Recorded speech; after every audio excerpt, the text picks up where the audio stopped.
നമുക്ക് ഓണത്തിനും വിഷുവിനും ഒക്കെയുള്ള സദ്യയിലേക്ക് എടുക്കുന്ന സദ്യ സ്പെഷ്യൽ അവിയൽ എങ്ങനെയാണ് തയ്യാറാക്കുന്നതെന്ന് നോക്കാം. ഇത് സാധാരണ നമ്മൾ വീട്ടിലുണ്ടാക്കുന്ന അവിയലിനെക്കാട്ടിലും കുറച്ചുകൂടി ഒന്ന് ഡ്രൈ ആയിട്ടുള്ള അവിയലാണ്. അപ്പോൾ ഇത് എങ്ങനെയാണ് ഉണ്ടാക്കുന്നതെന്ന് നമുക്കൊന്ന് നോക്കാം. വളരെ ടേസ്റ്റി ആയിട്ടുള്ള റെസിപ്പിയാണ്.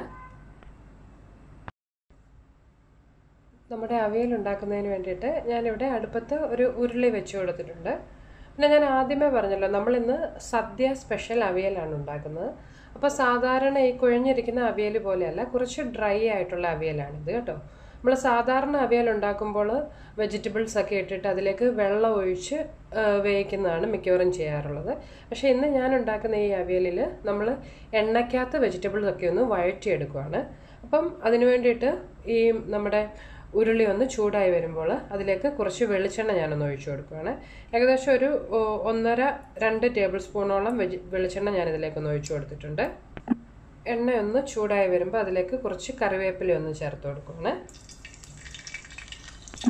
കറിവേപ്പില ഒന്ന് മൂത്ത് വരുമ്പോൾ നമ്മൾ ഇന്നത്തെ അവിയലിന് വേണ്ടുന്ന വെജിറ്റബിൾസ് ഒക്കെ ചേർത്ത് കൊടുക്കാം. ഞാനിവിടെ ഇതുപോലത്തെ നീളത്തിലുള്ള പയർ എടുത്തിട്ടുണ്ട്. അതുപോലെ ചേന, പിന്നെ നമ്മുടെ പച്ചക്കായ, മുരിങ്ങയ്ക്ക, വെള്ളരിക്ക, പടവലങ്ങ ഇതെല്ലാം എടുത്തിട്ടുണ്ട്. ഇതൊക്കെ നീളത്തിൽ കനം കുറച്ചാണ് അരിഞ്ഞെടുത്തിട്ടുള്ളത്.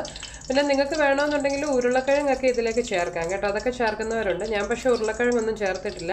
പിന്നെ ഞാൻ എടുത്തിട്ടുള്ള വെജിറ്റബിൾസ് എന്തൊക്കെയാണോ അത് എത്രത്തോളമാണ് ഞാൻ എടുത്തിട്ടുള്ളതെന്നുള്ള അളവൊക്കെ ഞാൻ ഡിസ്ക്രിപ്ഷൻ ബോക്സിൽ കൊടുത്തേക്കാം കേട്ടോ. നമുക്ക് ഈ വെജിറ്റബിൾസ് എല്ലാം ഈ എണ്ണയിലേക്കൊന്ന് ഇട്ട് കൊടുക്കാം. ഇത് നമുക്ക് ഈ എണ്ണയിലൊന്ന് 2-3 മിനിറ്റ് ഒന്ന് നന്നായിട്ട് എല്ലായിടത്തും ഒന്നാകുന്നതിന് വേണ്ടിയിട്ട് ഇളക്കി കൊടുക്കാം. സാധാരണ നമ്മളുടെ ഇങ്ങനെ ചെയ്യുന്നതിൽ ഈ എണ്ണയിലിട്ട് വഴറ്റിയതിന് ശേഷം അടച്ചു വെച്ച് കഴിയുമ്പോൾ ഈ വെജിറ്റബിൾസ് വേകുന്നതിനുള്ള വെള്ളം പച്ചക്കറികളിൽ നിന്ന് തന്നെ ഇറങ്ങി വന്നോളും കേട്ടോ. കൂടുതൽ വെള്ളം ഒഴിക്കേണ്ട കാര്യമൊന്നുമില്ല. ഇതിലേക്ക് ഞാൻ ഒരല്പം മഞ്ഞൾപ്പൊടി ഒന്ന് ഇട്ട് കൊടുക്കുകയാണ്. ഒരു 1/2 ടീസ്പൂണോളം മഞ്ഞൾപ്പൊടി ഞാനിതിലേക്കൊന്ന് ഇട്ടിട്ടുണ്ട്. ഇത് നന്നായിട്ടൊന്ന് ഇളക്കി എല്ലാം കൂടി ഒന്ന് യോജിപ്പിച്ചെടുക്കാം. ചിലരൊക്കെ ഉപ്പ് ആദ്യം തന്നെ ചേർക്കാറുണ്ട്. ഞാൻ പക്ഷേ ആദ്യമേ അങ്ങ് ഉപ്പിടുന്നില്ല, കുറച്ച് കഴിഞ്ഞിട്ടേ ഉപ്പ് ഇതിലേക്ക് ചേർക്കുന്നുള്ളൂ കേട്ടോ. ഇപ്പോൾ എല്ലാം കൂടി നന്നായിട്ടൊന്ന് യോജിപ്പിച്ചിട്ടുണ്ട്. ഇനി ഇത് അടച്ചു വെച്ച് ഒരു മീഡിയം ഫ്ലെയിമിൽ അല്പസമയം നമുക്കൊന്ന് കുക്ക് ചെയ്യാം. ഈ വെജിറ്റബിൾസൊക്കെ ഒന്ന് വെന്ത് വന്നതിന് ശേഷം ബാക്കി എന്തൊക്കെയാണ് ചെയ്യുന്നതെന്ന് നമുക്ക് നോക്കാം. അടുത്തായിട്ട് നമ്മുടെ ഇന്നത്തെ ഈ അവിയലിന് ഒതുക്കി ചേർക്കുന്നതിന് വേണ്ടിയിട്ടുള്ളത് എന്തൊക്കെയാണെന്ന് നോക്കാം. ഞാനിവിടെ ഒരു വലിയ തേങ്ങയുടെ ഒരു മുറി എടുത്തിട്ടുണ്ട്. ഞാനിവിടെ ഒരു 5-6 പേർക്കുള്ള അവിയലാണ് എടുക്കുന്നത് കേട്ടോ. അതുകൊണ്ട് പച്ചക്കറികളുടെ അളവും കുറവാണ്. നമ്മളിപ്പം നിങ്ങൾ വലിയ സദ്യക്കൊക്കെയാണ് ആക്കുന്നതെന്നുണ്ടെങ്കിൽ കൂടുതൽ എടുക്കണം എല്ലാം കേട്ടോ. ഇതിപ്പോൾ വലിയൊരു മുറി തേങ്ങയാണ് ഇവിടെ ചിരകി എടുത്തിട്ടുള്ളത്. അത് ഏകദേശം ഒരു 1.5 കപ്പോളം ഉണ്ട്. പിന്നെ ഒരു 8-9 അല്ലി ചുവന്നുള്ളി എടുത്തിട്ടുണ്ട്. പിന്നെ നല്ല എരിയുള്ള ഒരു 4 പച്ചമുളക് എടുത്തിട്ടുണ്ട്. പിന്നെ 1 ടീസ്പൂണോളം നല്ല ജീരകം എടുത്തിട്ടുണ്ട്. നമുക്ക് ഇത് വെള്ളമൊന്നും ചേർക്കാതെ ഒന്ന് ഒതുക്കിയെടുക്കണം. ഇവിടെ മിക്സിയുടെ ജാറിലേക്ക് ഞാൻ ആദ്യം തന്നെ ആ പച്ചമുളകും അതുപോലെ ചുവന്നുള്ളിയും ജീരകവും ഒന്ന് ഇട്ടിട്ടുണ്ട്. ഇത് നമുക്കൊന്ന് നന്നായിട്ട് ഒന്ന് ഒതുക്കിയെടുക്കാം. ജസ്റ്റ് ഒന്ന് ചതഞ്ഞ് കിട്ടിയാൽ മതി കേട്ടോ. ഇതിപ്പോൾ പച്ചമുളകും ചുവന്നുള്ളിയും ജീരകവും കൂടി ഒന്ന് ഒതുക്കിയെടുത്തിട്ടുണ്ട്.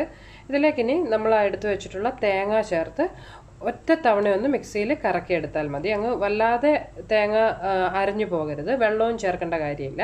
പിന്നെ നമ്മൾ വെജിറ്റബിൾസ് വേവിച്ചപ്പോൾ ഓൾറെഡി മഞ്ഞൾപ്പൊടി ഇട്ടിട്ടുള്ളതുകൊണ്ട് ഞാനിപ്പോൾ ഇതിലേക്ക് മഞ്ഞൾപ്പൊടി ചേർക്കുന്നില്ല കേട്ടോ. നിങ്ങൾക്ക് വേണമെന്നുണ്ടെങ്കിൽ ഒരല്പം മഞ്ഞൾപ്പൊടിയും കൂടി ഇതിലേക്ക് ചേർത്ത് ഒതുക്കിയെടുക്കാവുന്നതാണ്. ഇതുപോലെ തേങ്ങ ആ പീര അതുപോലെ തന്നെ ഉണ്ട്, അങ്ങ് ഒത്തിരി അരഞ്ഞൊന്നും പോയിട്ടില്ല. ഇതിപ്പോൾ തയ്യാറാക്കിയിട്ടുണ്ട്. ഇതൊന്ന് നമുക്ക് മാറ്റി വെച്ചതിന് ശേഷം നമ്മളുടെ വെജിറ്റബിൾസ് എങ്ങനെയായെന്നൊന്ന് നോക്കാം. നമ്മുടെ വെജിറ്റബിൾസൊക്കെ ഇപ്പോൾ ഇവിടെ ഒന്ന് വെന്ത് വന്നിട്ടുണ്ട്. ഞാൻ ഇടയ്ക്ക് ഒരു അല്പം ചെറു ചൂടുവെള്ളം ഒന്ന് തളിച്ചു കൊടുത്തായിരുന്നു കേട്ടോ. ഇത് ഉരുളി ആയതുകൊണ്ട് ചിലപ്പോൾ അടിക്കങ്ങ് പിടിക്കും.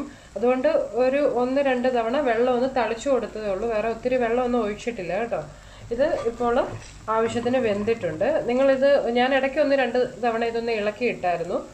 നമ്മളിത് ഇളക്കുമ്പോൾ സൂക്ഷിച്ച് ഇളക്കണം. ആ വെജിറ്റബിൾസൊക്കെ അങ്ങ് പൊടിഞ്ഞു പോകാതെ ഒന്ന് ഇളക്കിയെടുക്കാൻ പ്രത്യേകം ശ്രദ്ധിക്കണം. പിന്നെ നമ്മൾ ഈ സദ്യക്കുള്ള അവിയൽ ഉണ്ടാക്കുമ്പോൾ അതിലേക്ക് തൈരല്ല സാധാരണ ചേർക്കുന്നത്, വാളംപുളി പിഴിഞ്ഞാണ് ചേർക്കാറുള്ളത്. ഞാനിവിടെ ഒരു ചെറുനാരങ്ങ വലിപ്പത്തിൽ വാളംപുളി ഒന്ന് വെള്ളത്തിലിട്ടതിന് ശേഷം പിഴിഞ്ഞെടുത്തിട്ടുള്ളതാണ്. ഇതിൽ നിന്ന് നമുക്ക് ആവശ്യത്തിന് പുളിവെള്ളം ഒന്ന് ഒഴിച്ചു കൊടുക്കാം. പിന്നെ നിങ്ങൾക്കിപ്പോൾ അത് വേണ്ട തൈരാണ് വേണ്ടതെന്നുണ്ടെങ്കിൽ ഈ സമയം നിങ്ങളുടെ പുളിക്ക് ആവശ്യത്തിനുള്ള തൈരൊന്ന് ഇതിലേക്ക് ചേർത്ത് കൊടുക്കാം. പിന്നെ ചിലരൊക്കെ തക്കാളി ചേർക്കാറുണ്ട്, ചിലർ മാങ്ങ ചേർക്കാറുണ്ട്. നിങ്ങൾക്ക് പുളിക്ക് വേണ്ട എന്താണെന്നാൽ അത് ചേർത്ത് കൊടുക്കുക. ഇത് നന്നായിട്ടൊന്ന് യോജിപ്പിച്ചെടുക്കാം. അതുപോലെ നമ്മുടെ അവിയലിന് വേണ്ടുന്ന ഉപ്പ് കൂടി ഞാൻ ഇതിലേക്ക് ഇപ്പോൾ ചേർത്ത് കൊടുക്കുകയാണ്. ഈ വെജിറ്റബിൾസിനും അതുപോലെ നമ്മൾ ഇനി തേങ്ങ അരപ്പ് ചേർക്കുന്നുണ്ട്, അതിനും കൂടെ കൂട്ടിയുള്ള ഉപ്പാണ് ഞാനിവിടെ ചേർത്തിട്ടുള്ളത്. എല്ലാം കൂടി നന്നായിട്ടൊന്ന് നമുക്ക് മിക്സ് ചെയ്തെടുക്കാം. അപ്പോൾ ഞാൻ ആ ഉപ്പും പുളിയും എല്ലാം ഇതുമായിട്ടൊന്ന് നന്നായിട്ട് യോജിപ്പിച്ചിട്ടുണ്ട്. ഇത് ഒരിക്കൽ കൂടി ഒന്ന് അടച്ചു വെച്ച് ഒരു 1-2 മിനിറ്റ് കൂടി നമുക്കൊന്ന് ആവി കയറ്റിയെടുക്കാം. ഇപ്പോൾ ഒരു 2 മിനിറ്റിന് ശേഷം ഞാൻ ആ അടപ്പൊക്കെ മാറ്റി ആ വെജിറ്റബിൾസ് എല്ലാം ഒന്ന് ഇതുപോലെ ഒന്ന് ഒരിടത്തേക്കാക്കി ഒന്ന് കൂട്ടി വെച്ചിട്ടുണ്ട്. നമ്മൾ ഏകദേശം ഈ ഉരുളിയുടെ ഒരു 1/4 ഭാഗത്തോളം വെജിറ്റബിൾസ് ഒക്കെ ഇട്ടായിരുന്നു, പക്ഷെ അത് വെന്ത് വന്നപ്പോൾ വളരെ കുറച്ചേ ഉള്ളൂ. ഇനി ഇതിൻ്റെ മുകളിലേക്ക് നമ്മൾ തയ്യാറാക്കി വെച്ചിട്ടുള്ള ആ തേങ്ങ ഒതുക്കിയതൊന്ന് വെച്ച് ഒന്ന് തട്ടിപ്പൊത്തി ഒരു 2-3 മിനിറ്റ് നമുക്കിതൊന്ന് അടച്ചു വെച്ച് ഒരിക്കൽ കൂടി ഒന്ന് കുക്ക് ചെയ്യണം. ഇപ്പോൾ ഒരു 3-4 മിനിറ്റ് കഴിഞ്ഞിട്ടുണ്ട്. നമുക്ക് ഈ അടപ്പൊന്ന് മാറ്റാം. അതിനുശേഷം ഈ തേങ്ങയും അതുപോലെ നമ്മുടെ പച്ചക്കറികളും എല്ലാം കൂടി നന്നായിട്ടൊന്ന് യോജിപ്പിച്ചെടുക്കാം. സൂക്ഷിച്ച് ചെയ്യണം കേട്ടോ, ഇതങ്ങ് കുഴഞ്ഞു പോകാതെ പ്രത്യേകം ശ്രദ്ധിക്കണം. ഇതിപ്പോൾ ഞാൻ എല്ലാം കൂടി നന്നായിട്ടൊന്ന് മിക്സ് ചെയ്തിട്ടുണ്ട്. ഇതിനെ തുറന്ന് വെച്ച് ഒരല്പസമയം കൂടി ഒന്ന് ആവി കയറ്റിയെടുക്കാം. ഇതിൽ വെള്ളമയമൊക്കെ ഉണ്ടെങ്കിൽ ഒന്ന് പോയി കിട്ടുന്നതിനാണ്. പിന്നെ തൈരൊക്കെ ചേർത്താൽ കുറച്ചൊന്ന് കുഴഞ്ഞു വരും. അതുപോലെ നോൺ സ്റ്റിക്ക് പാനിലാണ് നിങ്ങൾ വെക്കുന്നതെങ്കിൽ ഞാൻ തളിച്ച പോലെ വെള്ളമൊന്നും തളിക്കാതെ തന്നെ ആ എണ്ണയ്ക്കകത്ത് തന്നെ ഇത് നന്നായിട്ട് വഴറ്റിയെടുക്കാൻ പറ്റും കേട്ടോ. ഞാൻ വളരെ കുറച്ച് വെള്ളമൊന്നും ഇതിലേക്ക് തളിച്ചു കൊടുത്തിട്ടുണ്ടായിരുന്നു. ഇതൊരു 2-3 മിനിറ്റ് നമുക്കൊന്ന് തുറന്നു വെച്ച് ആവി കയറ്റിയതിന് ശേഷം തീ ഓഫ് ചെയ്യാം. നമ്മുടെ സദ്യ സ്പെഷ്യൽ അവിയൽ ഇപ്പോൾ ഇവിടെ തയ്യാറായിട്ടുണ്ട്. ഞാൻ അടുപ്പിലെ തീയൊക്കെ ഒന്ന് ഓഫ് ചെയ്തു. അവസാനമായിട്ട് നമുക്കിതിലേക്ക് കുറച്ച് കറിവേപ്പില ഒന്നിട്ട് കൊടുക്കാം. നിങ്ങൾക്ക് ഇഷ്ടമുള്ള അത്ര ഇടാം കേട്ടോ.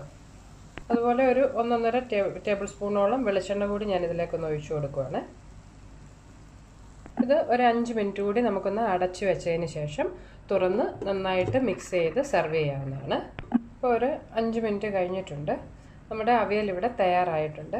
ഇത് ആ വെളിച്ചെണ്ണയൊക്കെ എല്ലായിടത്തും എത്തുന്നതിന് വേണ്ടി ഒരിക്കൽ കൂടി നമുക്കൊന്ന് നന്നായിട്ട് യോജിപ്പിച്ചതിന് ശേഷം ഒരു സർവിങ് പാത്രത്തിലേക്ക് മാറ്റാവുന്നതാണ്. അങ്ങനെ നമ്മുടെ നല്ല ടേസ്റ്റി ആയിട്ടുള്ള സദ്യ സ്പെഷ്യൽ അവിയൽ ഇവിടെ തയ്യാറായിട്ടുണ്ട്. ഇത് നമ്മൾ സാധാരണ ഉണ്ടാക്കുന്ന പോലെ അത്ര കുഴഞ്ഞ ഒരു അവിയലല്ല, കുറച്ച് ഡ്രൈ ആയിട്ടുള്ള അവിയലാണ്. അപ്പോൾ എല്ലാവരും ഇത്തവണത്തെ ഓണത്തിന് ഇതുപോലെ ഒന്ന് അവിയൽ ഉണ്ടാക്കി നോക്കുക. നല്ല ടേസ്റ്റിയാണ്. ട്രൈ ചെയ്ത് നിങ്ങൾക്ക് എൻ്റെ റെസിപ്പീസൊക്കെ ഇഷ്ടമാകുന്നുണ്ടെങ്കിൽ നിങ്ങൾ മറക്കാതെ അന്നൂസ് റെസിപ്പീസ് എന്നുള്ള എൻ്റെ യൂട്യൂബ് ചാനൽ സബ്സ്ക്രൈബ് ചെയ്യണം കേട്ടോ. നമുക്കപ്പോൾ മറ്റൊരു റെസിപ്പിയുമായിട്ട് വീണ്ടും കാണാം. ബൈ.